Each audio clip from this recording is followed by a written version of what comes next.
안녕하십니까. 땅땅교실입니다. 오늘 유쾌한 강동필 박사님 모셨습니다. 반갑습니다. 잘 계셨죠? 열심히 살고 있습니다. 열심히? 뭐 어떻게 열심히 사시는 거예요? 내 주어진 일에 열심히 살고 네네. 그 대신 재미나게 살기로 했습니다. 아니 저번에 오셔가지고 부동산의 이제 자연적 특성에 대해서 이야기해 주셨거든요. 그렇죠. 그러니까 자연적 특성은 그러면 안 변한다는 겁니까? 그렇죠. 어떤 부동산이 일반 동산과 다른 네네. 특징 중에 네. 바뀌지 않는 부분, 네. 고정적인 부분, 이 부분에 대해서 이제 제가 지난번에 이야기했죠. 특히 부동산에 먼저 시험 한번 쳐볼까요? 아, 어려운 것도 물으시면 안 되는데.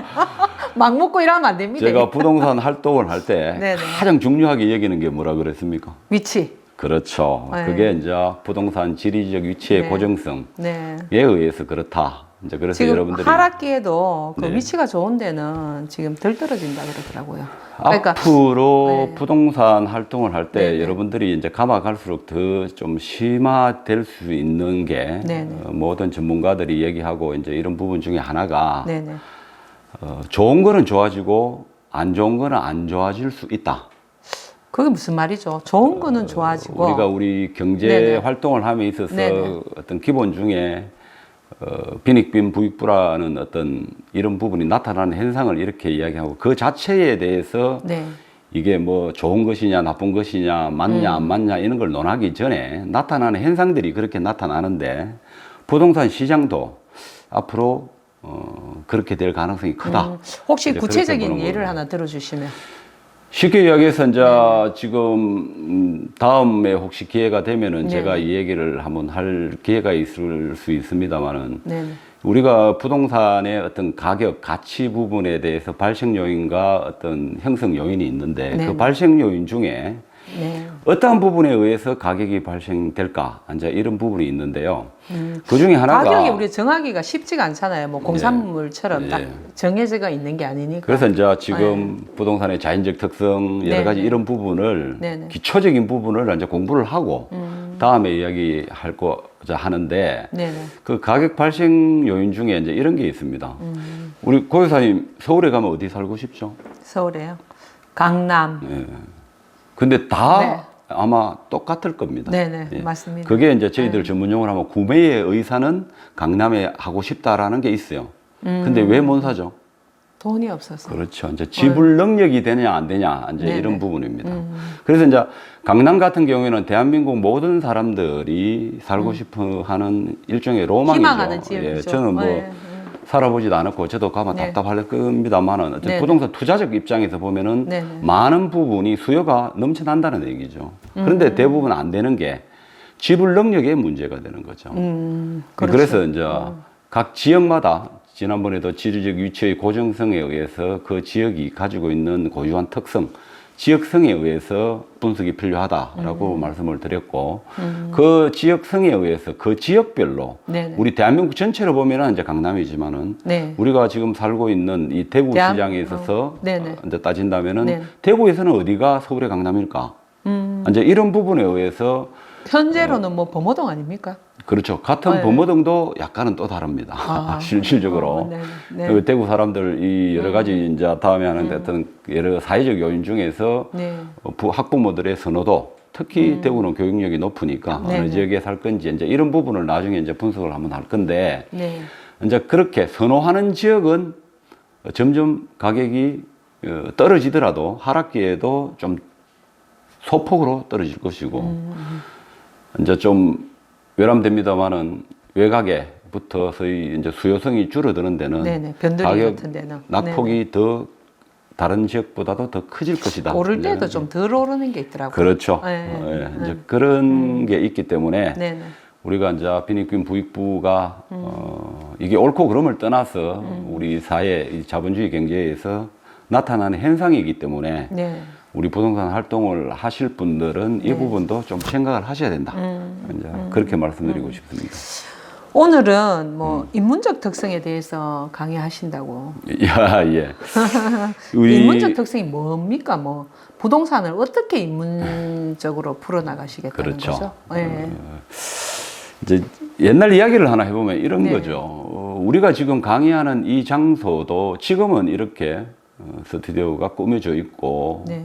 어떤 사무실로 쓰고 있습니다만은 이게 그 옛날로 돌아가면은 뭐 우리나라가 5,000년 역사겠지만 그 이전에 몇만 년 전에도 이제 뭐 청동기 시대 뭐 우리가 이렇게 철기 시대 이렇게 오는 과정에 있어서 이 땅은 그때 들판이었을 그렇죠. 수도 있겠네요. 들판이죠. 그때 이 땅의 주인은 네. 뭐 깨구리, 뱀, 뭐 호랑이 이 야들입니다.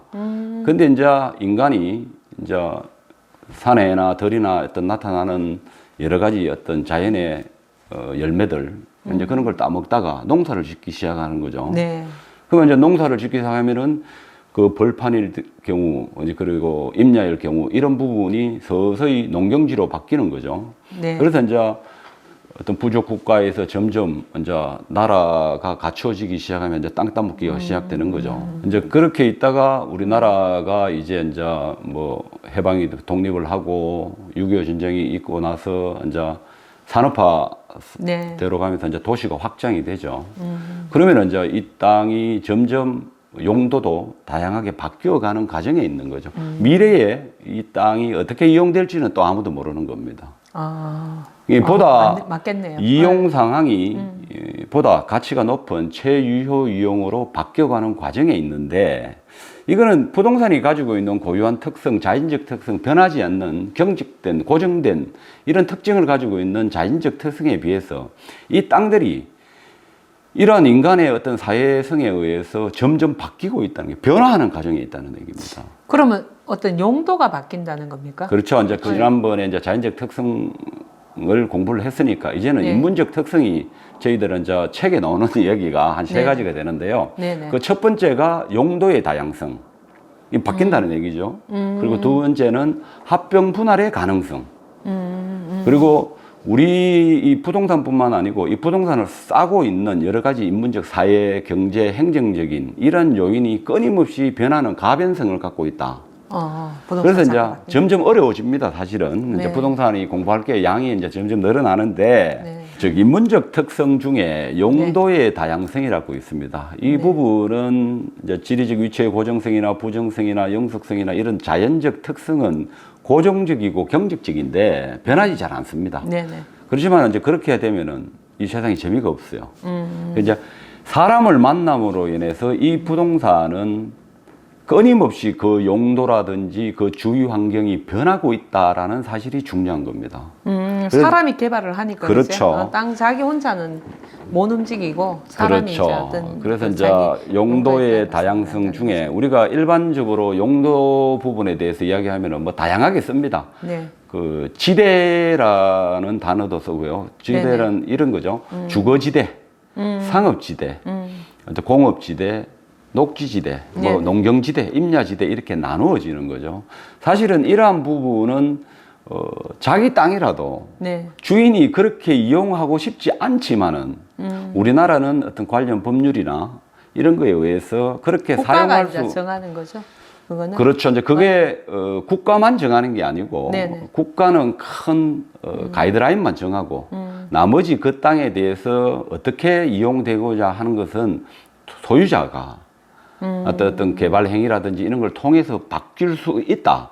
이제 그래서 여기 중요한 거는 이제 바뀔 수 있다라는 얘기입니다. 그래서 네네. 이제 용도 지대별로 최고 최선의 방법이 뭔지 그 지대의 주거지대 안에 갑자기 뭐 농사를 짓는다든지 이러면 안 맞죠, 주위 환경과. 네네. 그래서 이제 그 부분을 우리나라에서는 우리나라의 어떤 전국토를 효율적으로 관리하기 위해서 체계적으로 관리하기 위해서 용도 지역이라는 것을 정해 놓습니다. 네네. 그리고 그 현재 이용 상황을 나타내는 게 지목이라고 나타나 있어요. 근데 이게 과연 그거는 어떤 서류에 나타나 있습니까? 우리가 이제 일반인들이 보려면요. 예. 요 부분에 이제 제가 하나 꼭 드리고 싶은 게 네네. 부동산에 관련해서 부동산을 좀 아는 사람들도 네네. 용도 지역과 지목을 헷갈려 해요. 그렇죠. 예. 맞습니다. 용도는 다양한데 이게 뭐냐 하는 게지만 우리가 법률적으로 토지 이용 계획 확인원이라고 있습니다. 토지 이용 계획 확인원에 보면은 국토의 계획 및 이용에 관한 법률과 기타 부동산 관련 법률에 의해서 용도 지역 지구 구역을 정해놨어요. 자, 이게 근데 지목은 뭐냐 하면은 토지대장에 나타나는 겁니다. 아. 토지대장을 보면은 우리나라는 28개, 현재 이용 상황, 주된 용도에 따라서 지목을 28개 나누고 네네. 있어요. 과거에 이제 24개에서 이제 점점 24개에서 이제 28개로 사회가 바뀌었다는 바뀌면서 거네. 용도가 늘어나기 때문에 네. 뭐 옛날에 없던 주차장 용지나 이런 게 갑자기 늘어나 창고 용지 이런 게 이제 점점 이제 늘어나고 있는 거죠. 네네. 근데 이게 두 가지가 구분을 좀 할 실익이 있는데 용도 지역은 이렇습니다. 그 여러 가지 행정적 요인 중에서 이제 아주 중요한 부분인데요. 우리나라는 전국토를 체계적으로 아까도 말씀드렸다시피 개발하기 위해서 용도 지역 지구 구역을 정해놨다. 네네. 자, 그 부분에 대해서 실익이 뭐냐? 네. 딱 한마디로 말하면 이겁니다. 당의 용도 지역 지구에 맞게 행위 제한과 건물의 규모를 이 용도 지역에 따라서 제한을 받는다라고 생각을 하시면 돼요. 그러면 그 용도에 맞춰 가지고 우리가 이제 아까 그 흔히 건폐율이나 예. 용적률을 그렇죠. 적용시킨다는 자, 거죠. 예. 건물의 규모를 결정한다라고 제가 이제 두 가지만 네. 말씀을 드리는 게 건물의 규모 안에는 건물의 높이, 건폐율, 용적률이라는 이제 단어가 있습니다.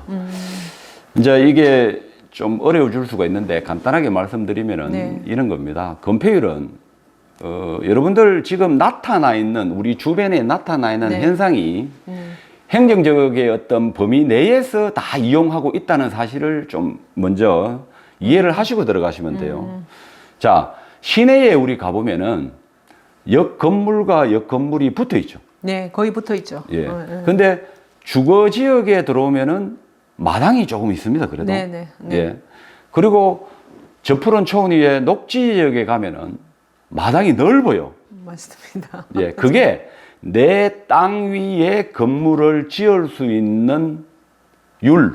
그걸 건폐율이라고 그래요. 예. 아주 쉽게 설명해 주시는데요. 그리고 용적률은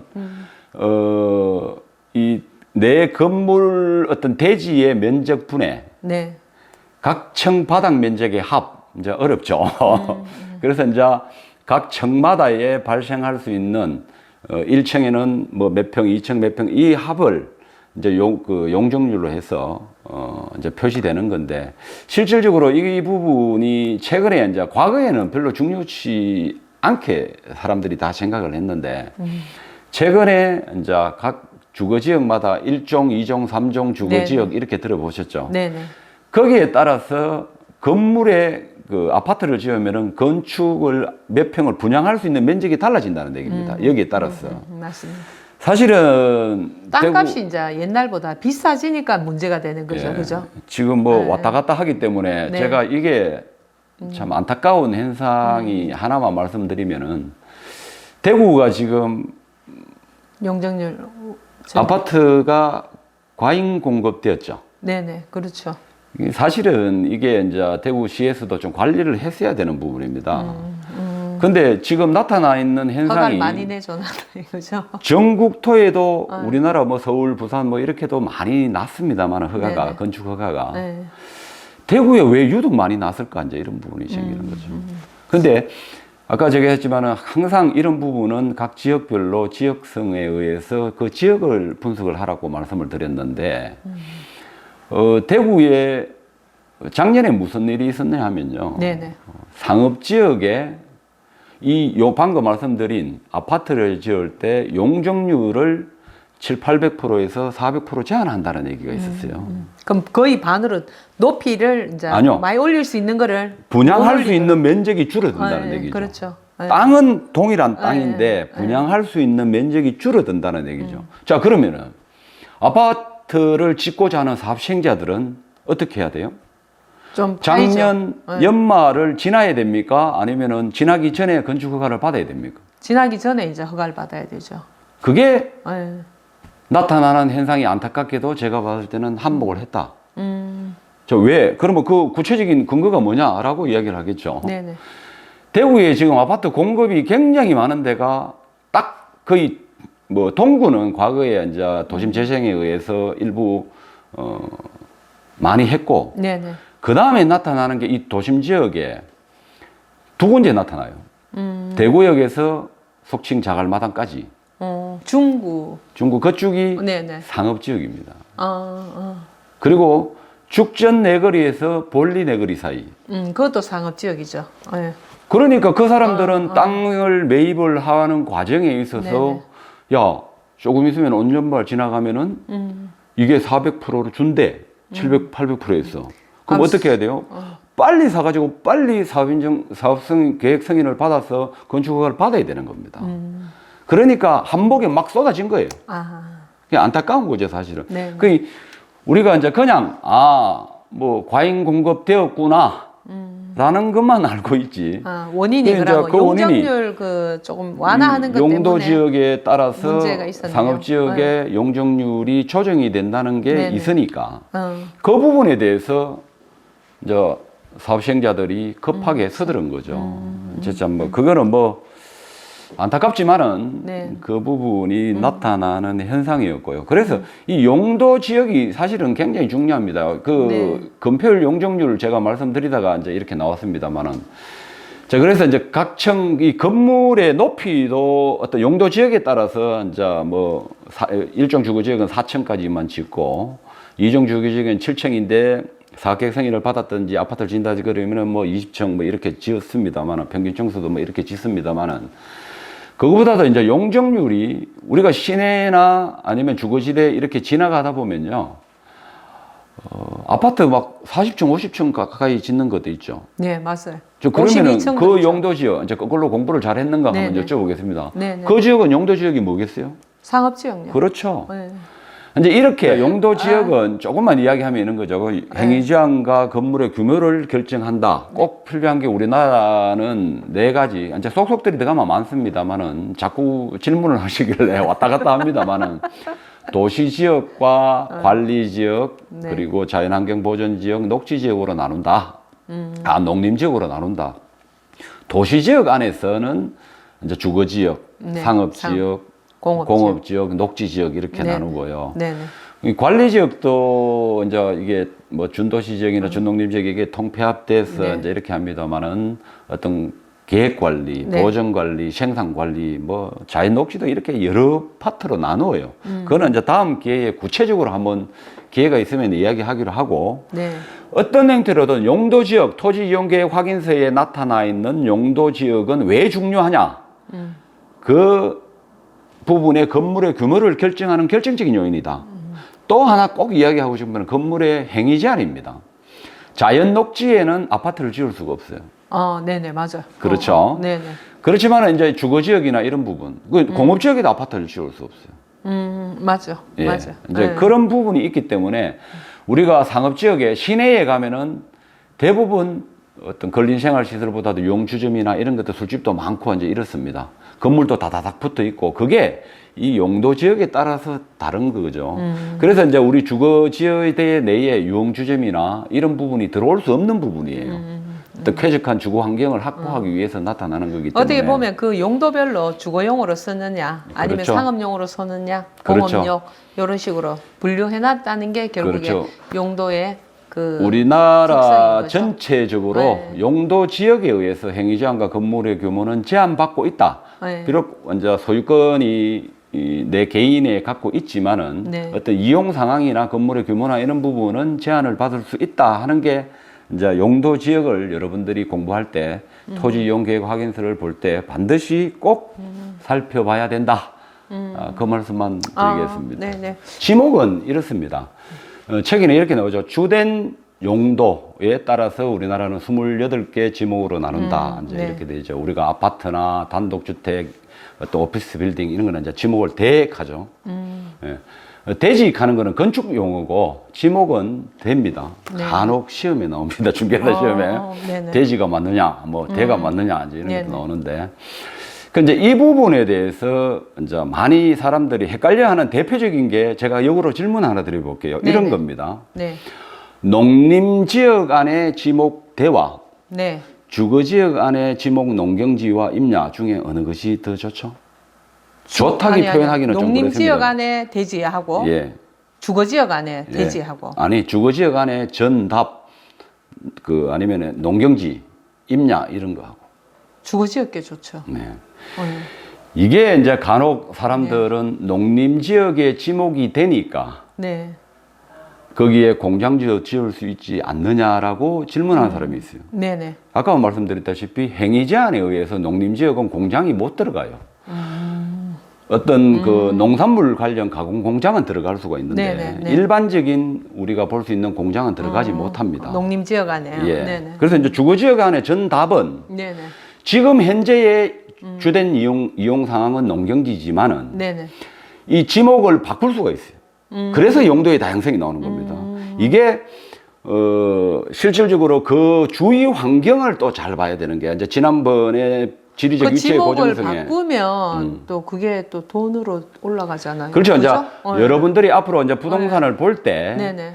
어떤 지목 이것보다도 용도 지역을 좀 먼저? 유심히 봐라. 용도 그리고 지역이 왜? 더 중요하다는 그렇죠. 말이죠. 네. 현재 이용 상황은 바꿀 수가 있다. 어디 범위 내에서 용도 지역 지구 범위 내에서 국가가 지방자치대에서 허락한 범위 네. 내에서는 용도를 바꿀 수 있는 거예요. 용도. 그래서 네. 지목이 28개는 A라는 용도에서 지목에서 B라는 용도로 바꿀 수 있다는 얘기입니다. 그러면 용도 아까 지구도 바꿀 수가 있고. 아니요. 용도 지구는 지구는 그냥 그대로 있고. 예, 지목만 관에서 바꿀 수 시장 있다는 군수 거죠?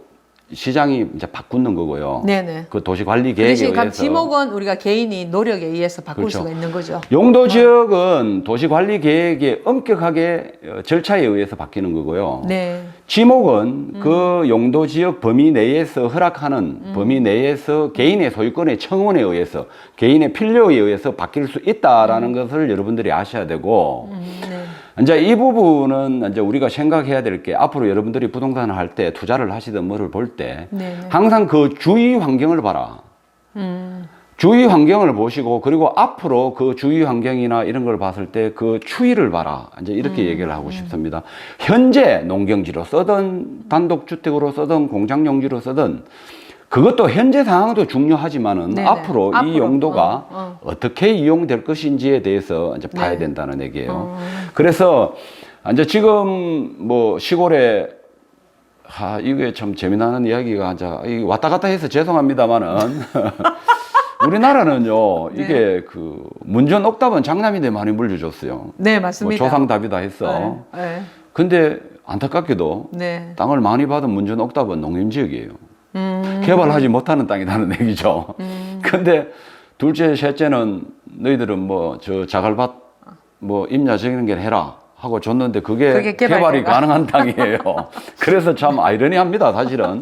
그 시대적 따라서 모르네요. 다른 부분이 있는데. 네.